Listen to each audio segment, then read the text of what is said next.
पावसाचा आढावा आपण घेतोय। नांदेड जिल्ह्यातल्या मुखेड तालुक्यातील हसनाळ गावामध्ये अडकलेल्या काही महिलांना एसडीआरएफच्या टीमनं बाहेर काढलं। अवघा संसार पाण्याखाली गेल्यामुळे हवालदिल ग्रामस्थांनी आक्रोश केला। आता जगायचं कसं असा आक्रोश या महिला करतायत। अजूनही प्रशासनाकडनं गावात बचाव कार्य सुरू आहे। गावातली अनेक घरं पाण्याखाली गेली आहेत। नांदेडमधल्या मुखेडमध्ये घराघरात पाणी शिरलंय, त्यामुळे या घरातल्या महिला आक्रोश करतायत। संपूर्ण संसार पाण्याखाली गेलेला आहे। काही महिलांना एसडीआरएफ कडनं रेस्क्यू करण्यात आलं, मात्र त्यांना वाचवले, मात्र त्यांचा संसार पाण्यामध्ये गेलाय, त्यामुळे या महिलांना अश्रू अनावर झालेत। हसनाळ या गावाला पुराचा वेढा पडलाय कसा, आणि संपूर्ण गाव पाण्यामध्ये सध्या आहे। अख्खी घरं पाण्यात बुडलेली दिसतायत आणि म्हणूनच ज्यांची घरं या पाण्यामध्ये पूर्णतः पुराच्या पाण्यामध्ये बुडलेली आहेत त्याच महिलांचा हा आक्रोश आहे। आमचे प्रतिनिधी मुजीब शेख आपल्या सोबत आहेत। मुजीब, हसनाळ गावामध्ये खास करून काय परिस्थिती आहे? सगळी घरं ही पुराच्या पाण्यामध्ये बुडलेली दिसतायत, त्यामुळे या महिला सध्या त्या आक्रोश करतायत। काय त्याबद्दल माहिती द्याल? मुखेड तालुक्यातील हे हसनाळ गाव आहे। हसनाळ आणि रावणगाव या दोन गावांना सर्वाधिक जो फटका आहे तो बसलेला। 100% ही दोन्ही गावं बुडालेली आहेत आणि अनेक जण या गावामध्ये अडकून पडलेले आहेत। बचाव कार्य सकाळपासून सुरू आहे। एसडीआरएफची टीम तिथे पोहोचलेली आहे आणि ते बचाव कार्य तिथून लोकांना बाहेर काढण्याचं काम सध्या सुरू आहे। आपण पाहतो की त्या महिला एकंदरीत आक्रोश करतात। रात्री 2 वाजता ढगफुटी सदृश इथं पाऊस झाला। या मोठ्या पावसामुळे जो लेंडी धरण आहे, लेंडी प्रकल्प आहे, तर त्या प्रकल्पाचं बॅक वॉटर जे ते या गावांमध्ये मोठ्या प्रमाणामध्ये साचलेलं आहे आणि अजून तो पूर काय ओसरलेला नाहीये। बचाव कार्य या दोन्ही गावांमध्ये सुरू आहे। याशिवाय सगळ्यात जो फटका आहे या बाराडी मुखेड तालुक्यातील बाराडी या मंडळातील 10 ते 12 गावांना बसलेला आहे। हे दोन गावं जे आहेत, रावणगाव आणि हसनाळ, या गावांना सर्वाधिक मोठा फटका बसलेला आहे। बचाव कार्य सध्या सुरू आहे। मुजीब, धन्यवाद या सगळ्या माहितीसाठी। तर ही दृश्य हसनाळ गावातली नांदेडमधल्या मुखेड तालुक्यात ढगफुटी सदृश पाऊस आणि अख्खं गाव पाण्याखाली गेलंय, म्हणूनच या महिलांना अश्रू अनावर झालेत।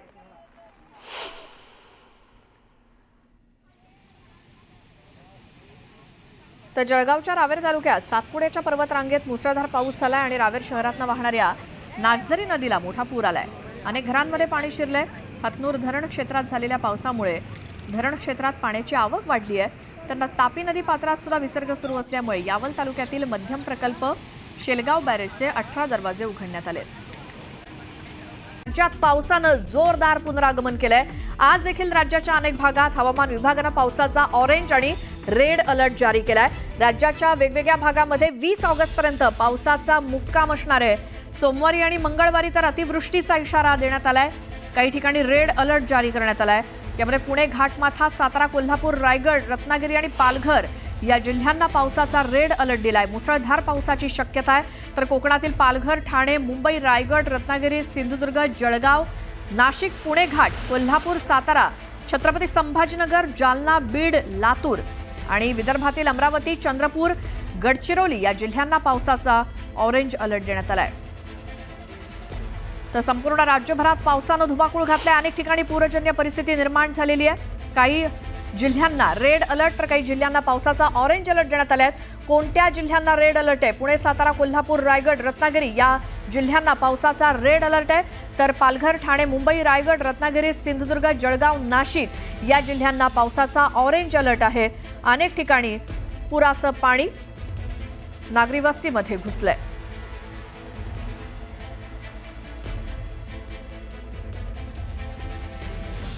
तर मुंबईमध्ये मागच्या 2 ते 3 दिवसांपासून पावसाचा जोर वाढलेला आहे। मुसळधार पावसामुळे अनेक सखल भागात पाणी साचलंय। तर दुसरीकडे पावसामुळे वाहतूक कोंडी सुद्धा प्रचंड झाली आहे। या वाहतूक कोंडीमुळे नोकरदार वर्गाची चांगलीच तारांबळ झाली आहे। गेल्या 2-3 दिवसापासून मुंबईमध्ये संततधार पावसाची ही हजेरी आहे। कालपर्यंत तर सुट्टी होती, मात्र आज सोमवारी सकाळी बाहेर पडताना सगळ्या अडचणींचा सामना मुंबईकरांना करावा लागतोय। मुसळधार पावसामुळे वाहतूक कोंडी कशी झाली आहे याची एकीकडे दृश्य आपण बघतोय। सायन परिसरात तर सखल भागात पाणी साचले नेहमीप्रमाणे। तर मुंबईच्या काही रस्त्यावरती आज पावसामुळे सोमवारी सकाळी वाहतूक कोंडी झाली आहे।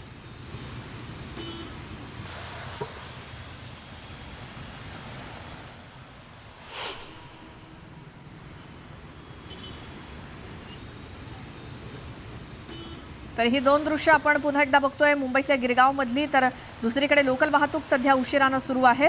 मुसळधार पावसाचा परिणाम झालेला आहे। सोमवारी कामावर जाणाऱ्या कर्मचाऱ्यांना मात्र यामुळे उशीर होतोय, लेटमार्क लागतोय। मुंबईतल्या सँडस रोड परिसरातली ही दृश्य लोकल अगदी धीम्या गतीनं सुरू आहेत आणि मुसळधार पावसानं झोडपल्यामुळे दुसरीकडे रस्त्यावरची वाहतूक सुद्धा मंदावलेली आहे। आमचे प्रतिनिधी तुषार उपणवर आपल्या सोबत आहेत। तुषार, मुंबईतल्या या मुसळधार पावसाचे परिणाम रस्ते वाहतुकीवर आणि रेल्वे वाहतुकीवर कसे झालेत? श्वेता, नक्कीच आपण पाहिलं असेल तर गेल्या 3 दिवसांपासून मुंबईमध्ये मुसळधार पाऊस सुरू आहे। अद्यापही पावसाने उसंत घेतल्याचं आपल्याला पाहायला मिळत नाहीये। आज आठवड्याचा पहिलाच दिवस आहे आणि पहिल्याच दिवशी आपण जर पाहत असाल तर जे मुंबईकर सकाळी आपल्याला कार्यालय गाठत असतात त्या मुंबईकरांना मात्र कार्यालय गाठत असताना मोठ्या समस्यांना सामोरं जावं लागतंय। एकीकडे रस्ते वाहतूक पण मोठ्या प्रमाणात सुरळीत सुरू नाही आहे, तर दुसरीकडे रेल्वे वाहतुकीवरती देखील मोठा परिणाम होताना पाहायला मिळतोय। मध्य रेल्वे असेल किंवा पश्चिम रेल्वे असेल, या दोन्हीही रेल्वेच्या वाहतुकी साधारणतः 15 ते 20 मिनिटे उशिराने असल्याचं पाहायला मिळतंय। कारण की आपण मध्य मुंबईमध्ये जर पाहिलं असेल तर सायन असेल, माटुंगा असेल, या भागामध्ये काही भागामध्ये पाणी साचल्याचं पाहायला मिळालं आहे। तर पश्चिम उपनगरामध्ये आपण जर पाहिलं असेल तर गोरेगाव असेल, मालाड असेल, या भागामध्ये देखील काही भागामध्ये सखल भागात पाणी साचल्याचं पाहायला मिळते। मुंबई हवामान विभागाने मुंबईला ऑरेंज अलर्ट दिलेला असल्या कारणामुळे गेल्या 3 दिवसांपासून जो मुसळधार पाऊस सुरू आहे, या मुसळधार पावसामुळे मुंबईकरांची दैना झाली हे मात्र नक्की म्हणावं लागेल। कारण की शनिवार आणि रविवार या 2 दिवशी आपल्याला साधारणतः अनेक कार्यालये आस्थापना बंद असल्याचं पाहायला मिळत असतात। 2 दिवस आपल्याला सण असल्याचं देखील पाहायला मिळाले होते। अनेक मुंबईकर सुट्टीवर होते। मात्र आज आठवड्याच्या पहिल्याच दिवशी जो मुसळधार पाऊस काल पहाटेपासून सुरू झालेला आहे त्याने अद्याप उसंत न घेतल्या कारणामुळे मुंबईकरांना मात्र मोठ्या समस्यांना सामोरं जाताना पाहायला मिळतंय। आता मी सध्या माटुंगा या परिसरामध्ये उभा आहे आणि आता देखील आपण पाहिलं असेल तर अद्यापही पावसाने उसंत घेतल्याची पाहायला मिळत नाही। अद्यापही हा पाऊस मुसळधार सुरू आहे। त्याचप्रमाणे मुंबई हवामान विभागाने जो इशारा दिलेला आहे त्यानुसार मुंबई असेल, रायगड असेल, पालघर असेल, ठाणे असेल सह कोकण परिसरामध्ये पुढील 3 ते 4 दिवस आपल्याला असाच मुसळधार पाऊस सुरू असल्याचं पाहायला मिळणार आहे। या पावसामुळे मुंबईकरांचे मोठे हाल होतच आहेत, मात्र रेल्वे आणि रस्ते वाहतुकीवरती देखील आपल्याला मोठा परिणाम होताना पाहायला मिळतोय। श्वेता, तुषार, धन्यवाद या सगळ्या माहितीसाठी। तर ही आहे परिस्थिती सध्या मुंबईमधली। आज सोमवारी सकाळी या मुसळधार पावसामुळे अनेकांचे हाल होत आहेत आपल्या इच्छित स्थळी पोहोचण्यासाठी। लॉंग वीकेंड नंतर आजचा सोमवार कर्मचाऱ्यांना आपापल्या ऑफिसेसमध्ये पोहोचायचे, मात्र जिकडे तिकडे पाणी साचले आणि लोकल वाहतूक सुद्धा उशिरानं। सायनमधली ही दृश्य आपण बघतोय। सायन असेल, माटुंगा असेल किंवा हिंदमाता या भागामध्ये नेहमीच सखल भागात पाणी साचतं। जरा जरी पाऊस झाला तरी पाण्याचा निचरा होण्याची वाट पाहिली जाईल। मात्र सध्या हे दृश्य गिरगाव आणि सँडस रोड इथली, गिरगावात सुद्धा अगदी रस्त्यावरून नदी वाहावी असं चित्र सध्या दिसतंय।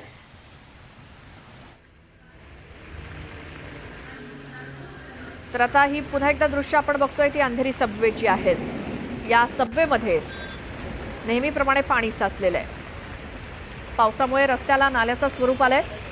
मुंबईतल्या अंधेरी सबवेमध्ये पाणी साचलेलं आहे आणि याच पाण्यातनं वाट काढताना वाहन चालक सुद्धा आपल्याला दिसत होते। वाहतूक कोंडी सुद्धा दुसरीकडे झाली आहे मुसळधार पावसामुळे। तर अंधेरी सबवेमध्ये पाणी साचलेलं आहे।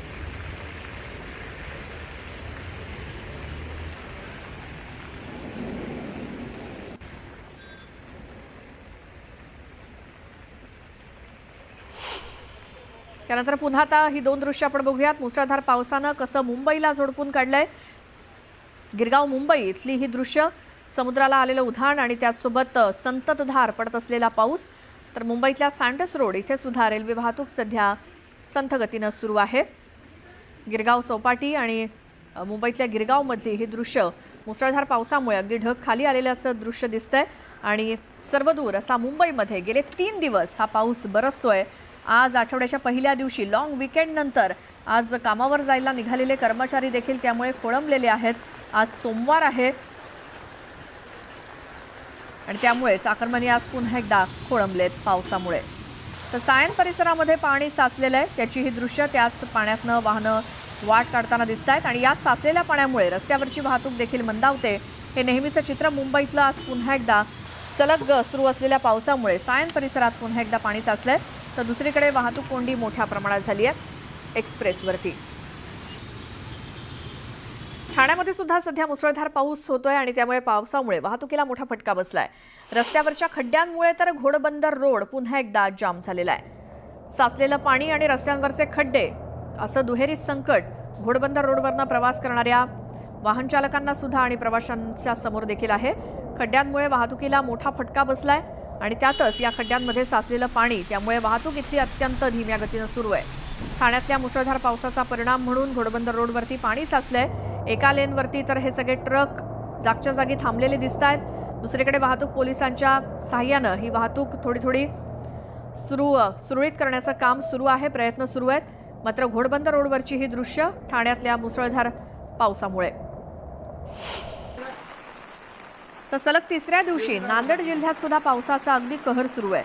मुखेड तालुक्यामध्ये झालेल्या ढगफुटी सदृश पावसामुळे अनेक गावात हाहाकार माजलाय. इथे भिंगोली, भेंडेगाव, हसनाळ, रावणगाव, भासवाडी, सांगवी, भादेव यासोबतच अनेक परिसरात पुराचं पाणी शिरलंय. त्यामुळे जनजीवन विस्कळीत झालंय. नांदेडमधलीच ही दोन दृश्य. एकीकडे मुखेड तालुक्यात ढगफुटी झाली आहे. धरणातनं पाणी मोठ्या प्रमाणात नदीत सोडलं जात आहे. अनेक गावांमध्ये हे पुराचं पाणी शिरलंय, रहिवासी वस्तीमध्ये शिरलंय आणि नांदेडमधली सध्याची ही दृश्य पूरजन्य परिस्थिती.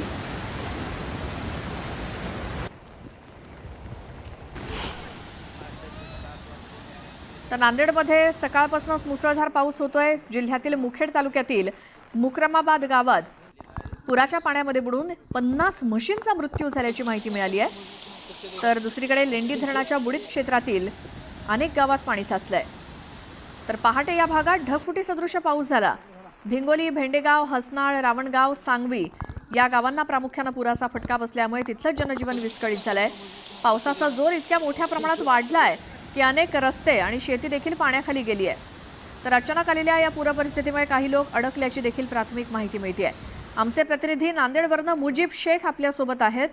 मुजीब, नांदेडमधल्या कोणकोणत्या भागामध्ये आत्ता ही परिस्थिती आहे? कोणी कुठे अडकलंय का? पुराचं पाणी कोणकोणत्या भागामध्ये शिरलंय? सर्वाधिक जो फटका आहे तो मुखेड तालुक्याला बसलेला आहे. जवळपास बाराळी मंडळामधील 8 ते 10 गावांमध्ये मोठ्या प्रमाणामध्ये पाणी साचलेलं आहे. पहाटे 2 वाजल्यापासून मोठा पाऊस तिथं झाला आणि वरच्या भागामध्ये लेंडी प्रकल्प आहे.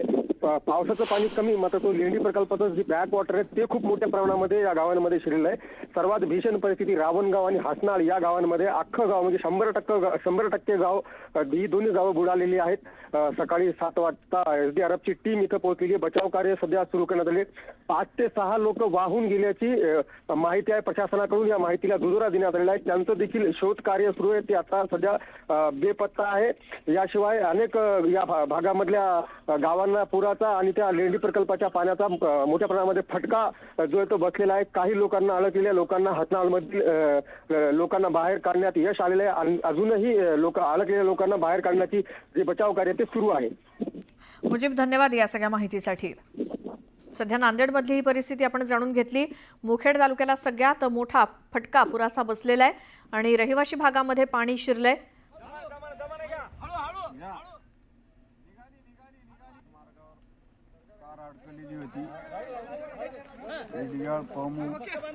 तर मुखेड तालुक्यातील इडग्याळ इथे सुद्धा एक कार अडकलेली होती.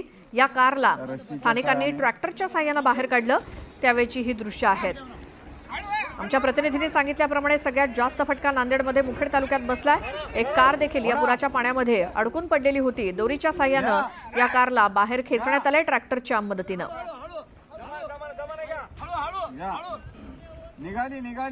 मार्गावर कार अडकलेली होती. सर्व कार्यकर्ते. आता ही दृश्य सोलापुरातली आहेत. सोलापूर जिल्ह्यात मागील आठवड्याभरापासून मुसळधार पाऊस पडतोय. त्यामुळे ही आहे सीना नदी. सीना नदीच्या पाणलोट क्षेत्रात मोठ्या प्रमाणात वाढ झालेली आहे. आजूबाजूचे जी शेतं आहेत त्यामध्ये सुद्धा हे नदीचं पाणी शिरलेलं आहे. नदीतली पाण्याची आवक वाढल्यामुळे सीना नदी दुथडी भरून सध्या वाहतीये. नदीपात्रात सुमारे 30,000 क्युसेकचा पाण्याचा विसर्ग सुरू आहे. त्यामुळे नदीकाठच्या शेती पिकांमध्ये हे पुराचं पाणी शिरलंय.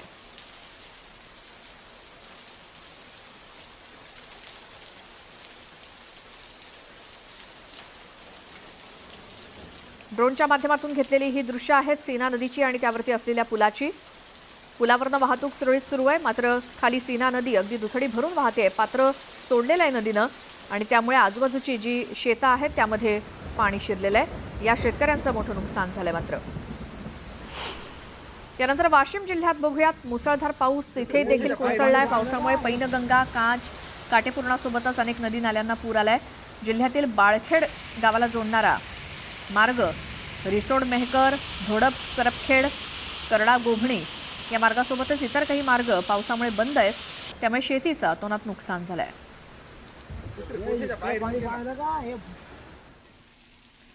तर यवतमाळ जिल्ह्यामध्ये 2 दिवस कोसळलेल्या पावसामुळे आर्णी, यवतमाळ, पुसद, दिग्रस, उमरखेड, महागाव, राळेगाव आणि वणी या तालुक्यामध्ये 1,30,000 हेक्टरवरील पिकांचं नुकसान झालंय। कापूस, सोयाबीन, तूर, केळी, हळद, ऊस या पिकांचं मोठं नुकसान झालंय।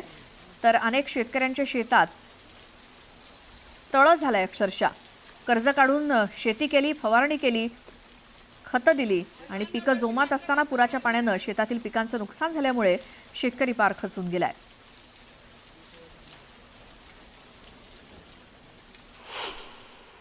रायगड जिल्ह्याला आज पावसाचा रेड अलर्ट दिला गेलाय। अति मुसळधार पाऊस कोसळण्याची तिथे शक्यता आहे, हवामान विभागानं वर्तवली आहे। अलिबाग, पेण, मुरुड, रोहा या तालुक्यांमध्ये सकाळपासूनच पाऊस सुरू आहे। नागरिकांना सुरक्षित राहण्याच्या सूचना जिल्हा प्रशासनाकडून देण्यात आल्या। रेस्क्यू टीमला तयार राहण्याचे आदेश देण्यात आले। तर कोकणात मुसळधार पाऊस सध्या सुरू आहे। रत्नागिरी जिल्ह्याला सुद्धा गेल्या 3 दिवसांपासून पावसानं झोडपून काढलंय।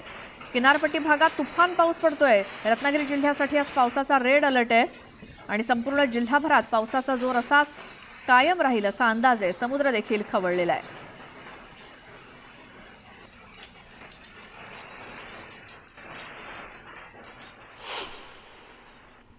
कोल्हापूरच्या राधानगरी धरणाचे 7ही स्वयंचलित दरवाजे उघडले गेलेत। धरण क्षेत्रामध्ये पावसाचा जोर वाढलाय। जिल्ह्यातील 19 बंधारे पाण्याखाली गेलेत। नदीकाठच्या गावांना सतर्क करण्यात आलंय। जळगाव जिल्ह्यातील तिकडे भुसावळ तालुक्यातील हतनूर धरणाच्या पाणलोट क्षेत्रातही गेल्या 24 तासात 292.4 अर्थात सरासरी 32.5 मिलीमीटर पाऊस झाला। त्यामुळे धरणात पाण्याची आवक वाढल्यामुळे विसर्ग वाढवण्यात आलाय आणि पहाटे 4 वाजता धरणाचे 14 दरवाजे 1 मीटरनं उघडून विसर्ग सुरू करण्यात आलाय। पण पुन्हा पाण्याची आवक वाढल्यामुळे 18 दरवाजे 1 मीटरनं उघडण्यात आले।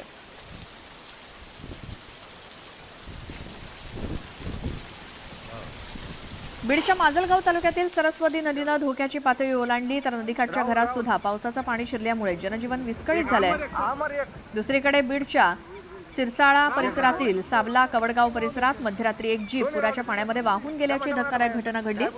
या जीपमध्ये 4 तरुण अडकले होते। यातील 3घांना सुरक्षित बाहेर काढण्यात पोलिसांना यश आलंय। एका तरुणाचा अद्यापही शोध लागलेला नाही।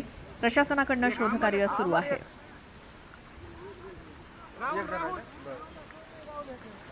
रायगड जिल्ह्यामध्ये पावसाचा रेड अलर्ट देण्यात आलेलाच आहे। एकीकडची दृश्य आपण बीड जिल्ह्यातली बघतोय। तिथे सरस्वती नदीनं इशारा पातळी ओलांडलेली आहे। तर दुसरीकडे शिरसाळा परिसरामध्ये जीप जी वाहून गेलेली होती ती रेस्क्यू करण्याचं काम काही तरुणांनी केलेलं आहे। 3 तरुणांना सुद्धा यामध्ये सुरक्षित बाहेर काढण्यात यश आलं।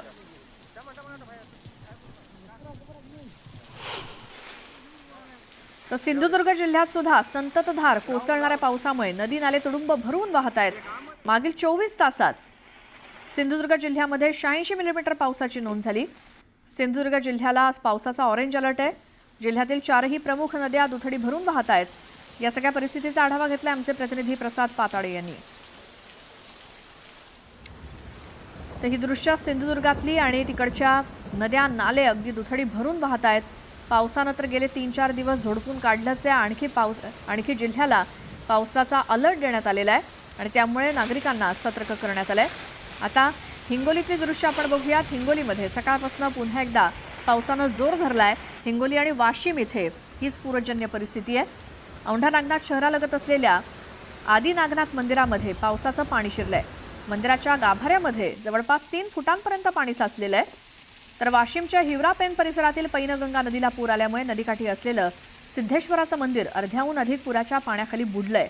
याच मंदिराचा सेल्फी काढतानाचा एका पुजाऱ्याचा व्हिडिओ मोठ्या प्रमाणात व्हायरल होतोय।